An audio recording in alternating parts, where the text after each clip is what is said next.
everyone, welcome back to Pommy and Oz. Hope we're all doing really well. If you are new around here, smash that like button, give us a subscribe. We're well on our way to 2,000. I can't thank you enough. It is absolutely amazing. If you are into merch, check out this. They've come, don't be a Mel shirt. Head on to Pom Sports Almanac. And we've also done this beauty here, CRIPPA, ready for the season launch in a graphic novel style. So head on to pommysportsalmanac.com.au. You can become a member of the channel as well. The legends in the channel description, they became members. We sponsor things like Domaku, we do the giveaways and whatnot. And we will be giving one of these away after round one. So everyone who's commented will be in with a chance for winning that. So stay tuned for the review video of that, and we will announce that winner. So what we're doing today is we're going straight into the rolling 22, having a look at who's caught my eye in pre-season and whatnot. So without any further ado, let's have a look. So here's the full back line then, and there'll be some surprise names here. So we've gone with Jordan Boyd. Looking at the Richmond team, I think you need a guy that's a lockdown small who's going to take on someone like Castagna and the players like that they float through there. Rioli's been retrained as a halfback, but he pops up there in the forward line as he did in the pre-season.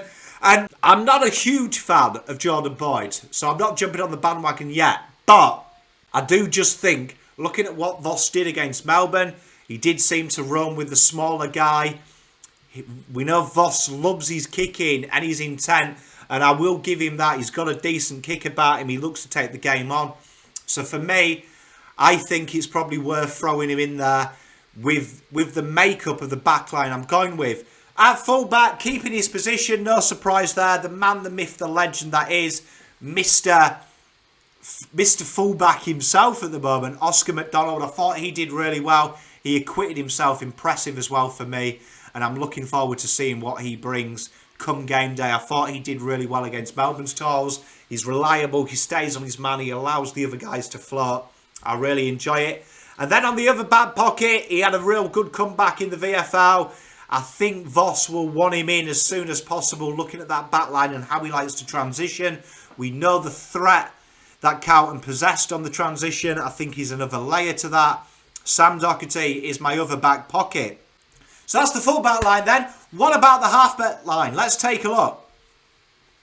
So what we've gone with Adam Sard. No surprise here. I think that the way that Richmond pressure, looking at the different ways that we handled Melbourne's pressure, thought Adam Sard was really impressive. He gives you that run. You can run past that line of defence, which really for me is really integral. You have to have many options. You can't just keep going one-dimensional. We know Carlton of old, they go with a long kick down the line. I think Sard, they look to use it down the back, which is really exciting. And I really think Adam Sard suits that bill. Then you've got your user, Zach Williams.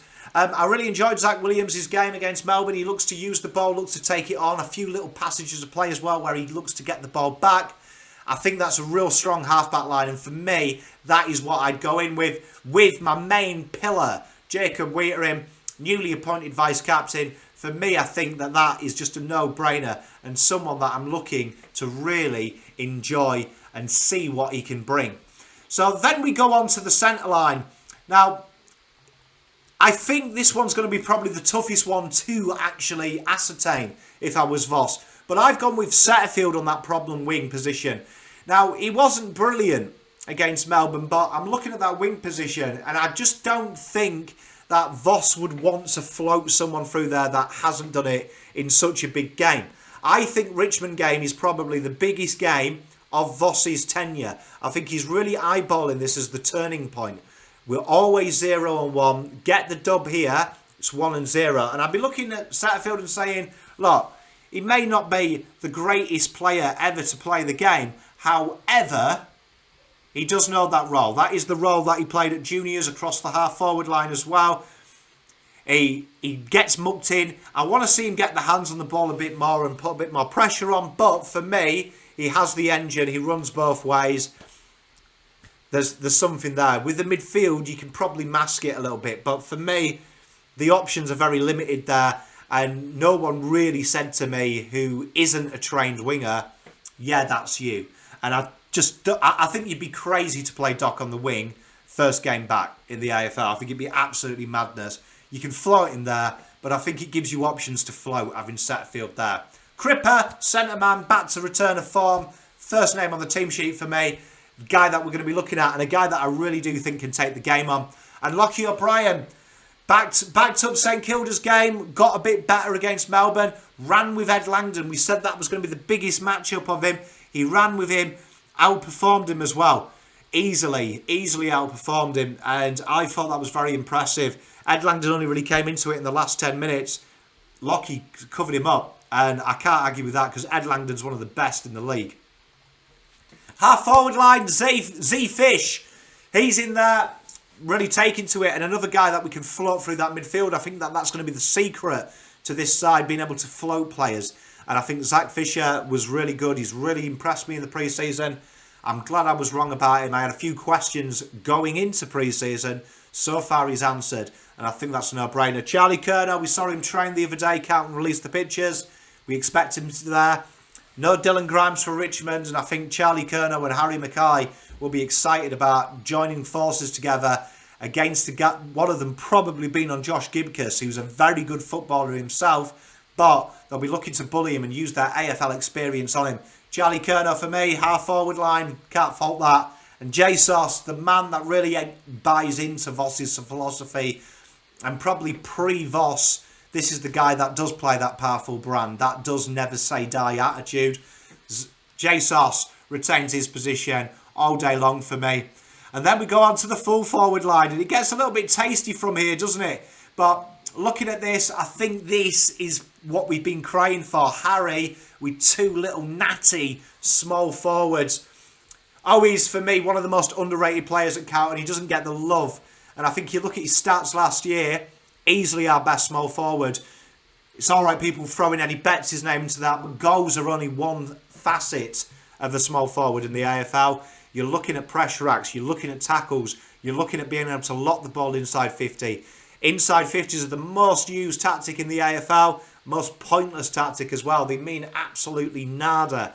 And it's these guys that make them something. When you don't quite get the mark, you don't quite get it to advantage, these guys come in and always chases hard all day. Durden for me, let's hope he gets up. But as what we know now, he will do. Durds for me could be our best small forward of the last decade. That's how good he could be. Do you know what I mean? And we'll know that by the end of this year. I think he brings the intent, the hunger. He knows where the goals are. He brings players in as well. An underrated facet of the small forward. He's a very selfless footballer. And I think he'll love reading the ball off that pack, which he does exceptionally well already. And Harry, he needs no introduction, does he? Best forward in the league, really.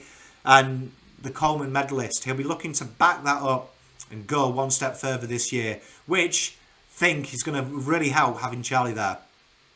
Followers, no brainer this. We've gone with Pitt. For me, PeterV still is the best ruckman at Carlton. It's all right, TDK flying around taking pat marks, but at the end of the day, PeterV did his job against Max Gawn. TDK got battered by Max Gawn. He struggled a little bit against Luke Jackson. For me, TDK to be in it means no Charlie, or it means no Peter. It means he's winning them battles. He still needs to work on his ruck work. PeterV for me, good taps, plays it to advantage. The midfield now is around him, and you're starting to see the fruits of his labour. Tough ask as well against Max Gawn, but I don't think he got battered. I don't think, for me, I didn't watch Max Gawn and go, oh, Jesus, Carlton are going to lose. I watched and I saw a ruckman do what you do against Max Gawn. You're going to lose hit-outs. He's going to win field advantage. He's one of the best. He is the best ruckman in the league. PeterV did well, serviceable. You win flags with players like PeterV. Do you know what I mean? There's thousands of AFL clubs that have won it who are equal to him. Very solid ruckman, and with that midfield, should be able to do it. George Hewitt, breath of fresh air. I'm a big fan of this guy. He's fast becoming one of my favourites. I am in love with what he brings. Think he's going to be very important against Richmond as well, because he really does read where the ball is going very well and puts that necessary pressure and creates space for his midfield ultimately when we win the ball back with his shepherding. Phenomenal footballer, and I'm really excited about George Hewitt. And the Sea Dog. Sea Dog! What a player. Tell you what, you don't even need Walsh in this team if this midfield's looking fire. But for me, MIDFIELD, put him in there with George Hewitt, exciting times. I'm looking forward to seeing what MIDFIELD brings, and I hope all you are watching at home. Can't wait to see him. And then my interchange bench, and I like this bench. I think there's a lot of options here. We've gone with Matt Kennedy, arguably the best player on ground there. For me, starting on the field means nothing in today's AFL. The rotations are so heavy.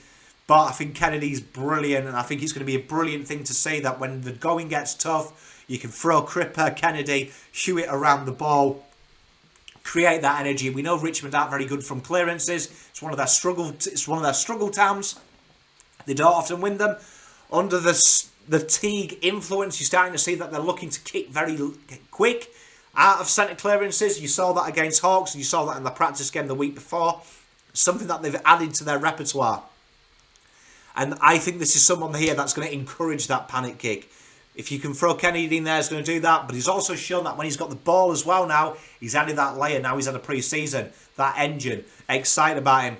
Tom Williamson comes in. It's a struggle town, this one. I blanketed about 8 footballers. But I do think Williamson gives us cover. You can throw him on the wing. We did see that happen against Melbourne. You can throw him across halfback if you want to throw one of the boys a bit further forward. We saw Saad play a bit more deep, a bit more forward role this week. So we've got that option there on the pine. Jack Martin, he wasn't great, but I just think when you look at Jack Martin and I look at the 22, I do need a little bit of X factor somewhere. And I like Jack Martin. We know I'm a big fan.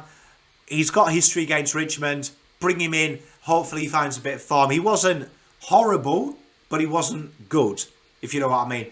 But I do think he's got enough credits in the bank to play across that half forward. Gives us a bit of rotation as well. And we do know on his day he's good.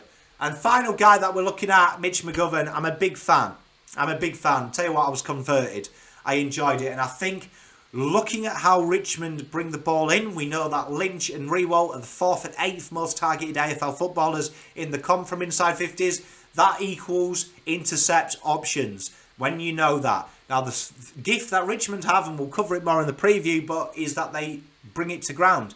Them guys. Mitch was very good at trying to get to that mark before it becomes a spoil down to the small forwards. So I like Mitch there. Got a bit of options there as well if you want to float him forward.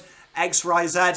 Even with Oscar Mcdonald, I think that you might see Oscar may swing every so often in games, especially when Youngie and co return. So I do like that, and that is my makeup then.